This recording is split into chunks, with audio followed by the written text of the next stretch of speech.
'Tis the season. Around the world, people are preparing to celebrate the Christmas holidays. Perhaps you, dear viewer, are also preparing for these festive times. Perhaps you will pass by Santa Claus blow-ups on your way to buy presents. His jolly round belly, big white beard, and bright costume are iconic and synonymous with this season. But have you ever stopped to wonder how Santa Claus came about his iconic look?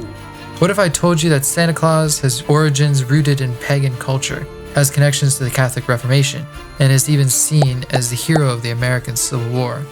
Well, join us by the fire this evening as we delve into the curious origins behind Saint Nick. Now, to understand how Santa Claus came about, one must dive back into history before Saint Nicholas was even born. The tradition of Yule, or Madra Night, Mother's Night, was popular among pagan Germanic peoples. During the festival of Yule, which occurred on December 21st, many supernatural events would occur. One such event was known as the Wild Hunt. The Wild Hunt was led by the Germanic Scandinavian god Woden. Odin, if you're talking about Scandinavia. Woden was a tall older man with a long white beard. Santa's use of flying reindeer can also be traced to pagan Finnish traditions and the character of Jalapukai, or Yule goat. While not as jolly as our modern Santa, the similarities from his pre-Christmas holidays are very clear. When Christianity began to spread among the Germanic peoples, the holiday of Yule was Christianized and transformed into Christmas Tide. Christmas Tide is a more religious celebration of Christmas, as compared to a more secular and commercialized version of Christmas we are familiar with today. Back to topic, this primarily Germanic holiday would play into the evolution of the Christmas mythos. But another clear influence must be mentioned. The name Santa Claus is derived from the name of the real-life Saint Nicholas. Saint Nicholas was an early Christian from Asia Minor, modern-day Turkey, who would receive his sainthood due to his protection of and good deeds toward children. One of those good deeds was giving children gifts. He was so widely known for this deed that after he died, there would be a day of the year when children would receive gifts, usually based on good deeds. This custom would be called St. Nicholas Day, and it would spread throughout the Christian world. Then came the Reformation.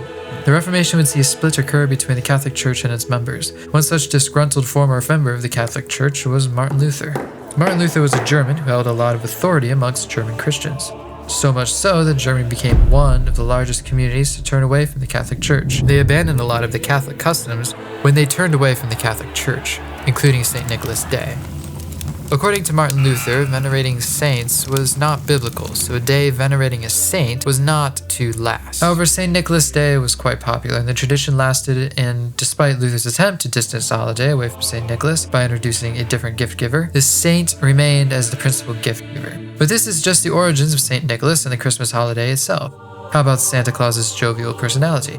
His personality, as well as parts of his appearance, can be traced back to medieval England and the figure known as Father Xmas. Father Xmas was the personification of the Christmas season. He was a gift giver like St. Nicholas. While Father Xmas didn't necessarily start out as an old saint with a big beard, nor with the name Father Xmas, the playwright Benjamin Jonson would popularize that look in 1616 with his play Christmas, His Mask.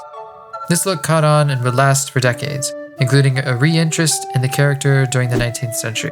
His likeness would be used in Charles Dickens's 1843 novella, A Christmas Carol, as the inspiration for the Ghost of Christmas Present character. Father Xmas was certainly the most inspirational figure when it comes to the look of the Santa character. It has no doubt inspired Thomas Nast when he first penned the cartoon that would create the Santa Claus figure we know today.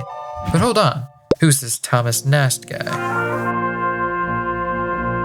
Thomas Nast was a New York political cartoonist who was born in Bavaria, Germany in 1840. Nast is best known for his work in the magazine The Harper's Weekly. At the Weekly, Nast would popularize the Uncle Sam and Columbia figures as well as the Democratic Party's donkey mascot.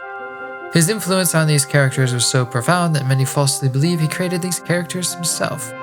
Nast did create the Republican Party's elephant mascot as well as the appearance of the modern-day Santa Claus. No doubt taking inspiration from the Father Christmas character, St. Nicholas, and even perhaps the Dutch Sinterklaas character, whose name inspired the Santa Claus name. Nast's first depiction of the modern Santa appeared in the 1863 cover of the Harper's Weekly. Published in January, this cover depicts a rotund figure in a sleigh, adorned with the American flag, handing out gifts to Union soldiers.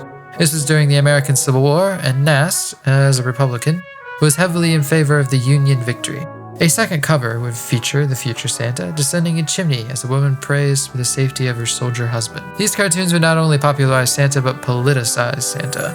He became the symbol of the Union cause, a symbol of domestic sentiment, as essayist Adam Gopnik writes.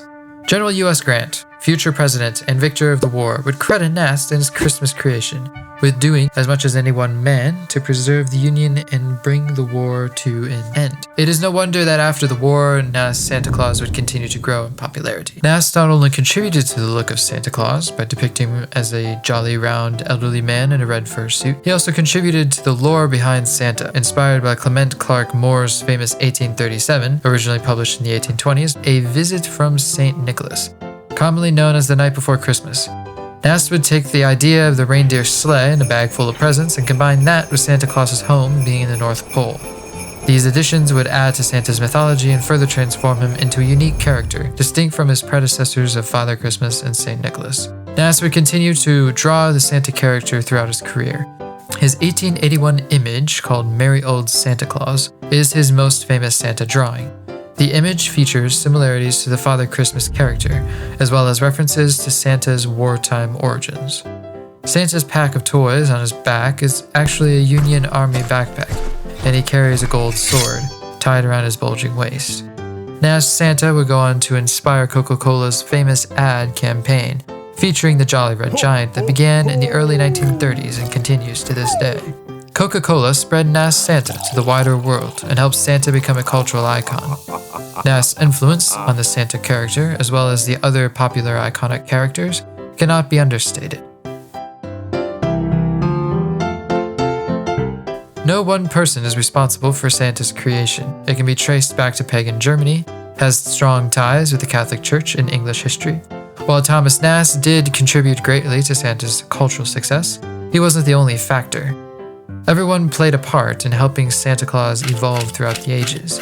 So if one of your favorite holiday movies includes the old Saint Nick, remember where he comes from.